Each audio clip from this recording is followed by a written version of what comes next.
Assalamu alaikum warahmatullahi wabarakatuh to all of you. This is Sajid sir from Ideal Institute. Welcome back to my channel. आज का हमारा topic बहुत ही important है और वो है डायबिटीज के ऊपर। जैसा कि आप सबको पता है कि डायबिटीज एक ऐसी बीमारी है जहां पर इंसान के एक के बाद एक सारे ऑर्गन को नष्ट कर देता है।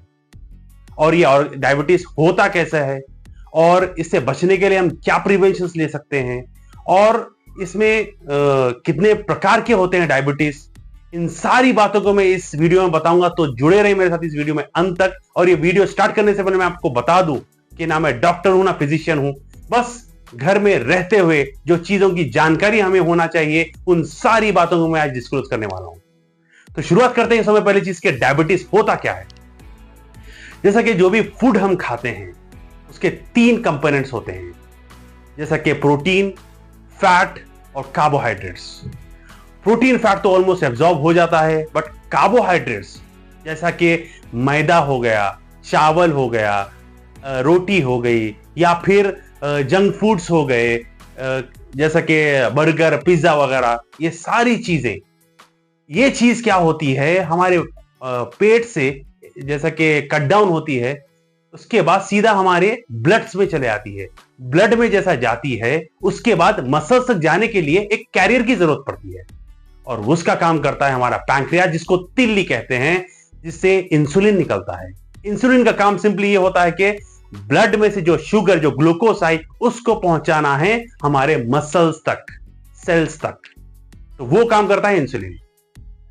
तो अगर हम कार्बोहाइड्रेट्स का कम इंटेक करेंगे तो उसको कम निकलता है।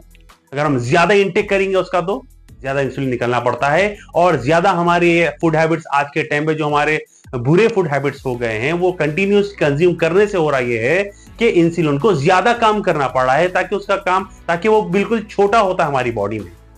अब उसको जैसा ज्यादा काम करना पड़ रहा है तो सेल्स के पास एक डोर, समझिए आप, इंसुलिन रेजिस्टेंट सिचुएशन बन जाती है जहां पर ब्लड में से जो शुगर है वो मसल तक पहुंचती ही नहीं है, क्योंकि जितनी रिक्वायरमेंट उसको एनर्जी चाहिए थी मसल्स उतनी ले लेती है। जैसा उतनी ले लेती है, सपोज वो दरवाजा बंद हो जाता है। अब इंसुलिन पूरी अपनी दम लगाती है लेकिन वहां तक पहुंच ही नहीं पाती है, क्योंकि जो शुगर की मात्रा है ब्लड में वो बहुत ज्यादा हो जाती है। तब इंसान परेशान होकर जाता है हॉस्पिटल, टेस्ट करवाता है और पता चलता है कि उसको शुगर हो गई। और जैसा शुगर होती है, मैं आपको इसकी रेटिंग्स बता दूं, 99 से कम है तो आपको शुगर नहीं है, 100 से 125 तक अगर आपको बताती है तो वो प्री डायबिटिक वाली सिचुएशन है आपके लिए। इट मींस आपको जल्द से जल्द आपकी लाइफस्टाइल चेंज करना है, आपका खाना आपको चेंज करना है, आपको पीना आपको चेंज करना है, आपके सोने की टाइमिंग आपको चेंज करनी है, आपका पानी का इंटेक आपको चेंज करना है, एक्सरसाइज आपकी जिंदगी में लाना है। ये बहुत सारे चेंजेस आपको लाना पड़ेगा जो कि आप किसी भी एक्सपर्ट, जो कोच, वेलनेस कोच होते हैं, वो पकड़ के पूछ सकते हैं अगर आपको उस चीज की नॉलेज नहीं है। तो अगर 125 के ऊपर अगर आ रहा तो वो, जैसा मैंने आपको बताया कि ये आपकी डायबिटिक्स वाली सिचुएशन हो गई। अब इसमें डायबिटिक्स में 2 तरीके के जो है ना डायबिटीज होते हैं। पहला है टाइप 1 डायबिटीज, दूसरा है टाइप 2 डायबिटीज। पहले बात करता हूं टाइप 2 डायबिटीज की। ये जनरली ओल्ड एज लोगों में होता है। जब टाइप 2 डायबिटीज होती है तो जैसा कि मैंने आपको बताया कि लाइफस्टाइल की वजह से ये सारी चीजें होती है। जब लाइफस्टाइल इंसान का खराब है तो डेफिनेटली शुगर तो बढ़नी ही है, ताकि कार्बोहाइड्रेट्स और शुगर आप बहुत ज्यादा खा ले रहे हैं तो ब्लड में आपकी शुगर की मात्रा जब ज्यादा होगी तो क्या होगा, शुगर ऑफकोर्स बढ़ेगा और रहेगा, ताकि ऑलरेडी आपका जो ब्लड होता है उसमें पानी की मात्रा बहुत ज्यादा होती। जब आप शुगर भी उसमें ऐड कर दें तो डेफिनेटली आपका लीवर, आपका हार्ट, आपकी किडनी, ये सारी चीजें इफेक्ट हो सकती है। तो टाइप 2 डायबिटीज ओल्ड एज लोगों में होती है, उनकी लाइफस्टाइल की वजह से होती है। उसमें होता क्या है कि जब लोग डॉक्टर के पास जाते हैं तो उनको एक मेडिसिन दी जाती है। उस मेडिसिन क्या काम करती है, जो हमारा पैंक्रियास होता है उसको स्क्वीज करती है और जितनी शुगर सपोज ब्लड में है उससे ज्यादा इंसुलिन निकालने की कोशिश करता है। तो जैसा ज्यादा इंसुलिन निकला, ज्यादा वो ब्लड में से शुगर लेता है और मसल तक पहुंचाता है। अब इसमें होता क्या है, जो मसल में जो एक्स्ट्रा जो शुगर पहुंच रही है वो फैट में कन्वर्ट हो जाती है और ओबीस के इंसान शिकार हो जाता है।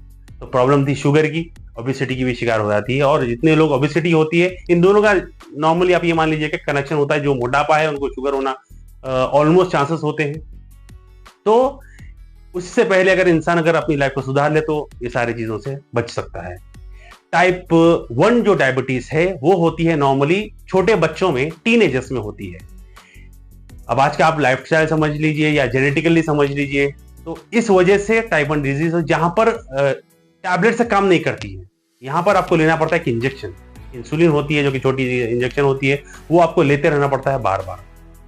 तो जब जाके इंसुलिन बॉडी से हमारा ज्यादा होता है, उससे इंसान की शुगर नॉर्मल होती है।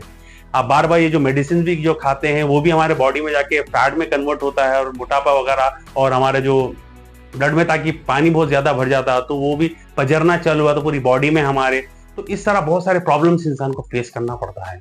इसके साथ साथ मैं और एक एक्सपेक्टेशन ये कर रहा हूँ कि जो हमारे एजुकेशन मिनिस्टर तेलंगाना के, वो हर एक एजुकेशन डिपार्टमेंट में, लाइक हर क्लासेस में, स्कूल के एटलीस्ट लेबल पढ़ने की जो है ना एक सेपरेट एक सेक्शन रखे, कॉलम रखे, जहां पर बच्चों को ये चीज की नॉलेज दी जाए कि हर बच्चा जो भी प्रोडक्ट्स खा रहा है उससे उसको पलटा के चेक करे कि उसमें कार्ब्स कितने हैं, रिफाइंड फ्लावर कितना है, पाम ऑयल कितना है, उससे नुकसान क्या क्या चीजों को होता है। अगर ये चीजें अगर स्कूल में अगर पढ़ाई जाएंगी तो बच्चे सतर्क रहेंगे, पेरेंट्स भी सतर्क रहेंगे। पेरेंट्स की भी ये जिम्मेदारी है कि जब कभी बच्चे को पैसे दें तो उनसे पूछे कि वो क्या खा रहे हैं। आजकल इतने डेंजरस अलग अलग नामों के ड्रिंक्स आ रहे हैं, जूसेस आ रहे हैं, उसमें शुगर भरे हुई है। बच्चा जब ज्यादा शुगर कंज्यूम करता है तो उसका दिमाग स्लो चलता है, से बहुत सारे नुकसान है जो आज के टाइम पे बच्चे सफर कर रहे हैं। इसके साथ साथ अगर आपको उससे प्रिवेंट करना है तो आपको रेगुलर एक्सरसाइज है, न्यूट्रिशनल डाइट है, और अच्छी डाइट करना है आपको, और कार्बोहाइड्रेट्स अपनी लाइफ में थोड़ा कम कर लेना है। एक्सरसाइज ज्यादा करेंगे तो मसल ग्रो होंगे, तो इन सारी चीजें आपको बेस्ट हो रहेंगी। और दो चीज आपकी जिंदगी में इनकलकेट कर लेना है, वो है डिसिप्लिन और दूसरा है नॉलेज। सपोज नॉलेज क्या चीज की आपको पता होना चाहिए, आप कितनी कैलोरी का इंटेक कर रहे हैं, कितना आप बर्न कर रहे हैं, ये सारी नॉलेज अगर आप हासिल करेंगे, और फूड्स में क्या क्या चीजें हैं, किसमें ज्यादा कार्बोहाइड्रेट है, क्या चीज हमारे लिए क्या नुकसान करती है, प्रोटीन से क्या फायदे, ये सारी चीजों की अगर नॉलेज अगर आप अपने पास रखेंगे तो ये भी आपके लिए एक बेस्ट सोर्स रहेगा। और दूसरा है डिसिप्लिन। डिसिप्लिन जैसा कि जो चीज की आप नॉलेज कलेक्ट करें, आपको पता है कि इसमें कार्बोहाइड्रेट ज्यादा है, ये नहीं खाना है तो नहीं खाना है। एक आपको सपोज स्वीट या डेजर्ट की क्रेविंग्स हो रही तो आप उसको अवॉइड कर देना। आप ये माना कि अगर आपको जब नॉलेज गेन करे तो आपको वो चीज नहीं खाना है, वो डिसिप्लिन है। तो ये चीजें जैसे आप इनकलकेट करेंगे अपनी लाइफ में तो आप बहुत सारा सुधार देखेंगे। ताकि डायबिटीज एक ऐसी बीमारी है इसलिए इंडिया को कहा जा रहा है कि इंडिया कैपिटल बन चुका है डायबिटीज का। वो सारे यंगस्टर्स भी इससे अफेक्ट हो रहे हैं। बहुत बुरा लगता है जब यंग जनरेशन हमारी, क्योंकि जब यंग जनरेशन अगर बीमारी से सफर करेंगी तो उनके एम्बिशंस कम रहेंगे लाइफ में, उनके प्रोडक्टिविटी कम रहेगी देश के लिए, वो बिल्कुल अनमोटिवेटेड फील करेंगे, डिस्करेज हो जाएंगे, क्योंकि बीमारी एक ऐसी चीज है इंसान को ज्यादा से ज्यादा सोचने नहीं देती।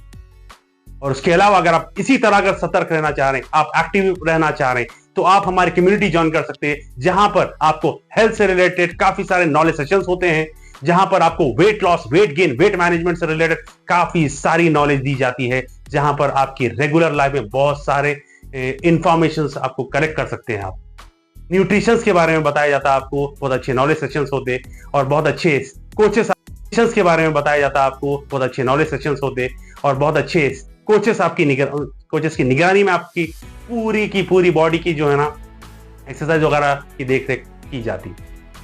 तो आपसे गुजारिश है इस वीडियो को ज्यादा से ज्यादा शेयर करें ताकि हर फर्द तक ये मैसेज मेरा पहुंचे कि स्टे सेफ, स्टे हेल्दी। और उम्मीद करता हूं कि वीडियो आपको पसंद आया तो जरूर इस वीडियो को ज्यादा से ज्यादा शेयर करें। मिलते हैं हमारे अगले वीडियो में। Till then